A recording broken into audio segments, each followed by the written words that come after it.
Son las 8 de la mañana, las 7 en Canarias.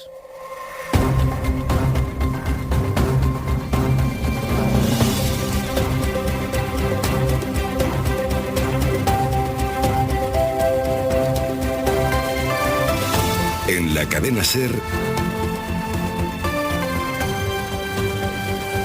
Hoy por Hoy. ¿Qué tal? Muy buenos días. En el tiempo, como en la vida, qué dura es la crisis de los 40. Jordi Carbó, muy buenos días. Muy buenos días. Esa se acaba a los 50, la del calor sofocante. Bueno, a mediados de la semana que viene van a bajar las temperaturas, pero bueno, estamos en verano y calor seguirá haciendo durante muchos días. Hoy sube la temperatura en el Valle del Ebro, en Castilla y León, cercanas las máximas a los 40, baja en Galicia, se mantiene en el resto del país, con sol, mala visibilidad por calima, y esta tarde tormentas que en la mayor parte de casos solo irán acompañadas de rayos y truenos y fuertes rachas de viento, pero en puntos de montaña, sobre todo de la Ibérica, pueden descargar con intensidad incluso granizo. Fin de semana, misma situación, pero con más tormentas durante las tardes. Hoy viernes, la revista científica The Lancet publica una carta firmada por una veintena de reconocidos científicos y expertos en salud pública que piden algo tan sensato como necesario: una auditoría. Un análisis externo, un análisis independiente de las grietas por las que se coló el coronavirus en este país de manera desgarradora, de manera terrible. La clave de bóveda, la pregunta medular que plantean en esa carta es muy oportuna. ¿Cómo es posible que la epidemia golpeara de forma tan descarnada al que se decía uno de los mejores sistemas sanitarios del mundo? ¿Era una realidad o habíamos convertido eso en un eslogan, en un simple eslogan, después de años de recortes y de precariedad? Se dice, se asegura con una especie de satisfacción de país, que el sistema no llegó a colapsar. Pero ¿fue realmente así? La muerte de decenas de miles de personas, los mayores abandonados en residencias, rechazados algunos en hospitales porque no había camas, la escasez de equipos de protección, los sanitarios expuestos al virus, la falta de personal, el bloqueo que todavía existe hoy en la atención primaria, pabellones convertidos en hospitales de campaña, la incapacidad para detectar los contagios antes de que desarrollaran síntomas graves, las dificultades sonrojantes de las comunidades para contar el número de muertos o de contagiados, la incapacidad que todavía persiste hoy para armonizar un modelo estadístico, una cuenta que sea fiable, y todas esas muertes a las que seguimos negando una versión. Podemos sostener todavía que el sistema no colapsó. Estos expertos piden que alguien nos someta a un examen necesario, pero ¿se atreverán los llamados a examinarse? Las administraciones, cada una en su nivel de responsabilidad, ¿se atreverán? ¿Serán capaces de exponerse a esa mirada quirúrgica o harán gala de la tradición de los que entienden la gestión política como un catálogo de méritos y no de responsabilidades? Que en este país tenemos cierta tendencia a confundir la solidez institucional con la rigidez. Y no va a haber mascarillas que nos protejan de la complacencia. Pedro Blanco. Por cierto, ahora les hablamos del coronavirus, pero hay una novedad que cuenta el diario ABC, es la versión que da este periódico, que asegura que el primer viaje del rey Juan Carlos fue este pasado lunes desde Vigo a Abu Dhabi. No por tanto Portugal, no por tanto la República Dominicana, sino un vuelo que le llevó de Vigo a Abu Dhabi. Ese es el titular que aporta desde hace unos minutos el diario ABC. Y nuestro primer destino esta mañana va a ser Aranda de Duero, en Burgos, una ciudad de unos 30.000 habitantes que desde esta medianoche vive confinada, vive encerrada en sí mismo. Los contagios se habían disparado, así que la Junta de Castilla y León decidió el aislamiento para intentar evitar la propagación fuera de Aranda. De la ciudad no se puede salir y ya no se puede entrar. Además, en la agenda de este viernes, la reunión que va a mantener el Ministerio de Sanidad con la Comunidad de Madrid, porque hay algo que preocupa al equipo del doctor Simón. Sí que es cierto que lo deseable sería que el porcentaje de sintomáticos fuera mayor, porque eso implica que estamos detectando de forma muy precoz. Mañana, cuando lo discutamos con Madrid, veremos qué es lo que pasa, pero sí que es verdad que en ese aspecto esto no es un buen indicador. Nos gustaría que fuera al menos alrededor de la media nacional. Bueno, Madrid preocupa no solo por el aumento de contagios, también por la baja capacidad de detección de los asintomáticos. En España ronda el 50%. En Madrid no llega al 10%.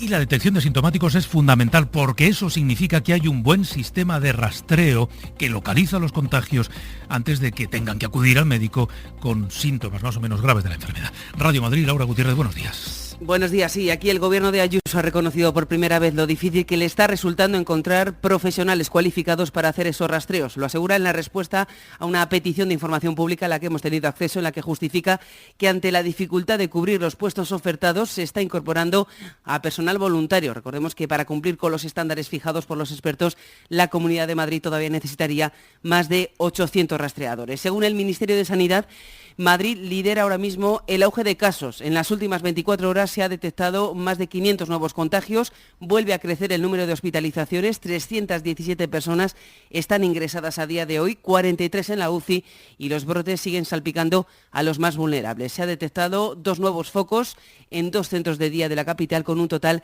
de 10 contagios, y se lo avanzó anoche la SER. Un contagio en la sede central del Servicio Madrileño de Salud, del SERMAS, ha obligado a clausurar temporalmente las oficinas. Y como les decía, Aranda de Duero, en la provincia de Burgos, aislada. Saludamos a Elena Lastra. Elena, muy buenos días. Hola, buenos días. ¿Cuál es la imagen, Elena, de la ciudad a esta hora? Aranda es un núcleo comercial, un núcleo industrial de la provincia de Burgos. ¿Cómo despierta este viernes?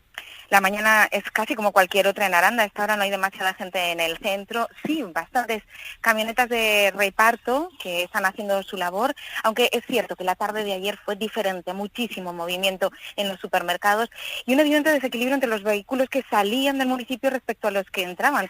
Y es que en un pequeño rastreo hecho por esta redacción, alcaldes de la comarca han confirmado una repentina ocupación de segundas residencias en las últimas horas, aunque hay que decir que este fenómeno es habitual cada verano, cuando muchos vecinos de Aranda trasladan durante varios meses su residencia al pueblo del que proceden.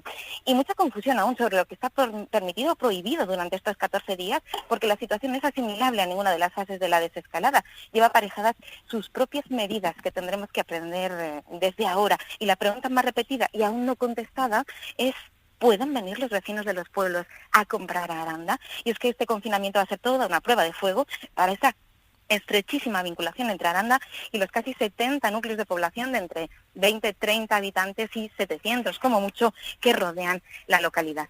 Y un apunte, Pedro, en Aranda los casos asintomáticos detectados entre estos últimos casi 200 es el del 93%.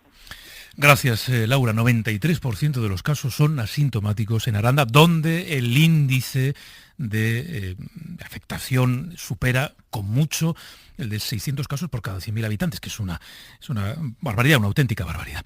En Euskadi, la consejera de Salud dejó ayer la advertencia quizá más cruda de lo que puede estar ocurriendo. Nekane Murga habla de una segunda ola, habla del avance del virus y del riesgo de que se vivan días difíciles en esa comunidad en las próximas semanas. Vamos a Bilbao, Josu Segovia. Sí, y no es la primera vez que se muestra tan cruda, por un lado con la advertencia de que algunos de los que ingresan, intentando evitar la extendida idea de que el virus ahora es menos letal, acabarán muriendo. Ayer lo volvió a repetir y también ha ido recordando, a medida que se han ido dando los aumentos de casos, que Euskadi se estaba adentrando en una segunda ola, algo de lo que Fernando Simón discrepa. Los datos reflejan un importante incremento de personas que han sido infectadas por coronavirus en las últimas semanas. Estos datos muestran, sin dudas, que nos estamos enfrentando a una segunda ola epidémica del coronavirus. Yo, hasta que no tengamos una transmisión comunitaria no controlada y que realmente represente incremento en la transmisión y no simplemente que estamos detectando mucho más, no lo llamaría segunda ola. En todo caso, son 338 casos más en las últimas 24 horas, el 70% en Vizcaya y especialmente en Bilbao, aunque ojo porque también se están detectando otros brotes, por ejemplo en Donostia, en un bar en una de las calles más concurridas del barrio de Gros. Por todo ello, están preparando ya los hospitales, reabren zonas especiales COVID, son ya 57 las personas hospitalizadas. Los datos de Euskadi son malos, y también los de Madrid, o los de Aragón, son también malos los datos de Andalucía o de Murcia, en fin, vivimos otro pico en la transmisión del virus, aunque el doctor Simón insiste en que, lo hemos escuchado, no estamos en esa temida segunda ola porque la cadena de contagios no está descontrolada, Pablo. Exacto, insiste en que no estamos igual que en febrero o en marzo, entre otras cosas porque ahora se detectan muchos más casos que entonces, sobre todo casos asintomáticos, que son, como apuntabais hace unos minutos, los más peligrosos porque propagan el virus sin saberlo. Entonces, en los primeros meses de la pandemia se detectaban solo un 10% de casos, ahora, como escuchábamos a Fernando Simón, entre un 60 y un 70%. Pero la estadística sí que nos lleva a niveles del confinamiento. En la última semana se han detectado 19.400 400 contagios. Sanidad sumó ayer 4.000 que notificaron las comunidades autónomas, 1.683 de ellos son de las últimas 24 horas y repunta levemente la presión hospitalaria. Esta semana termina con 2.647 personas ingresadas, unas 30 más que el día anterior y 292 pacientes en la UCI. Son 3 más que la cita previa. El presidente de la Sociedad Española de Epidemiología pasó anoche por hora 25. Él tampoco cree que estemos viviendo una segunda ola, pero no oculta que la evolución de estos últimos días aporta motivos para estar preocupados. Se llama Pere Godoy. En estos momentos yo creo que todavía podemos decir que hay brotes localizados, algunos muy intensos, y hemos de señalar que hay riesgo evidente de que esto se pueda generalizar y pueda acabar en una transmisión comunitaria generalizada, que entonces tenemos que hablar de segundo brote. Todavía creo que estamos a tiempo de intentar que esto no ocurra, pero realmente la situación es preocupante. Decenas de científicos, lo destacábamos al arrancar esta hora del programa, y algunos de los más renombrados de este país firman una carta que publica la revista The Lancet en la que piden que España se someta a una auditoría externa para analizar todos los defectos, todos los errores, las debilidades que ha demostrado nuestro país en la gestión de la pandemia, Pablo. No es una búsqueda de reproches partidistas, dicen, sino de una evaluación integral de los sistemas de salud para preparar al país para nuevas oleadas del COVID o futuras pandemias, identificando debilidades, fortalezas y lecciones aprendidas. Creen que sería bueno porque ahora mismo las cosas se siguen haciendo regular por parte de algunas administraciones y necesitamos prepararnos mejor para el futuro. Es lo que se puede leer en esa carta. Apuntan a los efectos de una década de recortes y austeridad como uno de los factores clave. Entre los firmantes están la viróloga Margarita del Val, el exasesor de Barack Obama Rafael Bengoa o la experta en salud pública Elena Legido Kingley, con la que hablaremos a partir de las 9 de la mañana. Todos ellos resumen la situación con una pregunta: ¿cómo es posible que España se encuentre ahora en esta situación con una sanidad considerada entre las mejores del mundo? Y algo más, el goteo de restricciones a los viajes a España o desde España que están imponiendo algunos de los países europeos es constante, no para. Hemos vuelto a tener noticias, por cierto, de aquella negociación que se abrió con el Reino Unido, de la que se nos dijo que incluso podía haber resultados en apenas unas horas. Bueno, pasan los días y no conseguimos convencer al Reino Unido de que levante la cuarentena que exige a quienes viajan desde aquí. Claro que tenemos unos datos, los hemos recordado hace nada, como para convencer a nadie. Santiago Herranz. La lista de países que imponen duras medidas restrictivas a los viajeros procedentes de España sigue ascendiendo. Bélgica ha añadido 2 comunidades a las zonas consideradas de riesgo naranja. Estas son Madrid y Baleares. Se recomienda a los turistas que viajen a estas zonas que guarden cuarentena y que se realicen de manera voluntaria pruebas PCR al llegar al país. Las medidas son más estrictas en aquellas zonas consideradas de alto riesgo, como serían Aragón, Lérida o Barcelona. En Alemania, así como en Dinamarca, a partir de hoy es obligatorio presentar un PCR negativo a los viajeros procedentes de estas áreas. El titular de Sanidad alemán ha señalado que aquellas personas que puedan permitirse unas vacaciones pueden también permitirse un test. En Suiza, la prueba obligatoria o la cuarentena se aplicarán a todas las comunidades autónomas, solo quedando fuera de esta lista Baleares y Canarias. Por último, en Francia, donde las medidas a los turistas que viajen a España no son tan duras, se desaconseja viajar a Aragón por su situación sanitaria. Se convierte así en la segunda comunidad autónoma afectada por la recomendación junto a Cataluña, a donde se pedía evitar estos desplazamientos desde el 24 de julio.